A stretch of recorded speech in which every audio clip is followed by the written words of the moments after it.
Why do we celebrate Pride Month? The month of June is Pride Month, and it is a celebration of the LGBT community. It is intended to bring attention to achieving equal justice and opportunity and to recognize the impact that we have on society locally, nationally, and internationally. The celebration of Pride was inspired by the 1969 Stonewall Uprising, which was a tipping point for the gay liberation movement in the United States. In the 1960s, the Stonewall Inn in New York City's Greenwich Village was a gay club and refuge for many in the LGBTQ community. In the early morning hours of June 28, 1969, the New York City Police raided the club, sparking a rebellion of bar patrons and neighborhood residents with the police. The uprising led to 6 days of protests outside the bar on Christopher Street and in neighboring streets.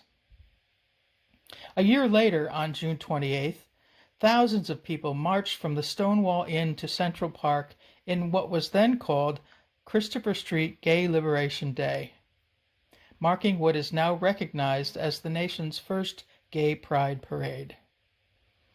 In the following years, pride parades and festivals were held annually in many cities, usually on the last Sunday in June.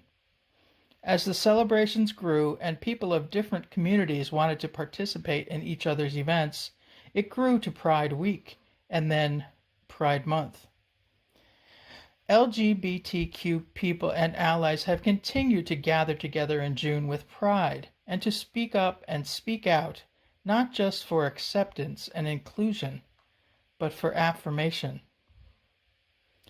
2 years ago, a group of our church members attended the Stonewall 50th Anniversary Pride Parade in New York City.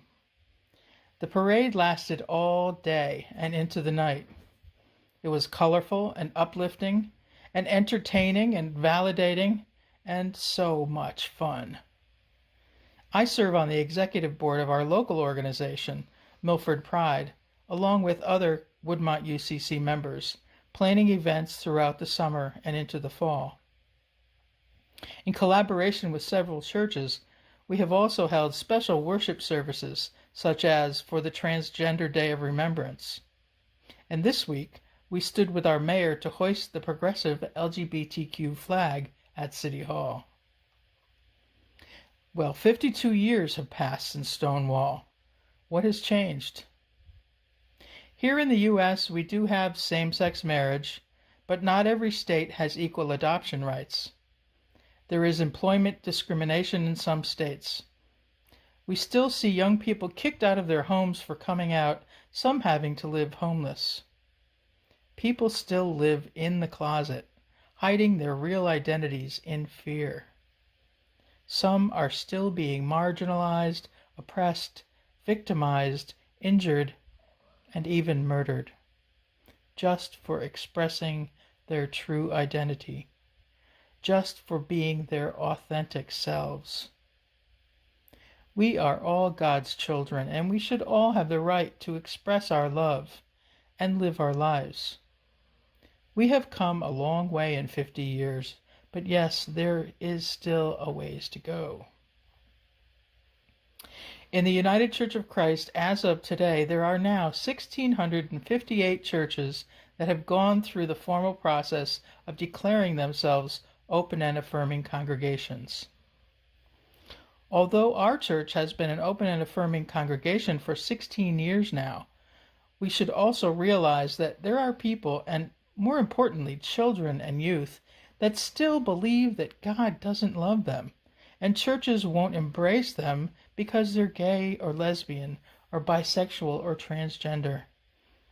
Pride is all about dignity, about loving yourself and others. Pride is all about speaking out against intolerance, injustice, and claiming basic human rights. So, what can people do to show alliance? Be supportive, not only accepting, but affirming of each other's uniqueness. You know the phrase that became so popular during the pandemic, "We're all in this together"? Well, together, we need to practice what Jesus taught us, to love one another, even those who are different than us. I know, my church family, that I'm preaching to the choir here, but we need to remember to embrace our open and affirming status with pride and continue to extend our extravagant welcome. And then we can pray that others will follow our lead. I'd like to end with a short song, or let's call it a prayer. I sometimes feel like this song is kind of like God singing to us. How could anyone ever tell you you are anything less than beautiful?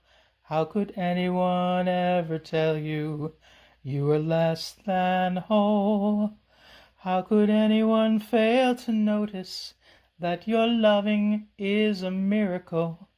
How deeply I'm connected to your soul. Amen. Happy Pride Month.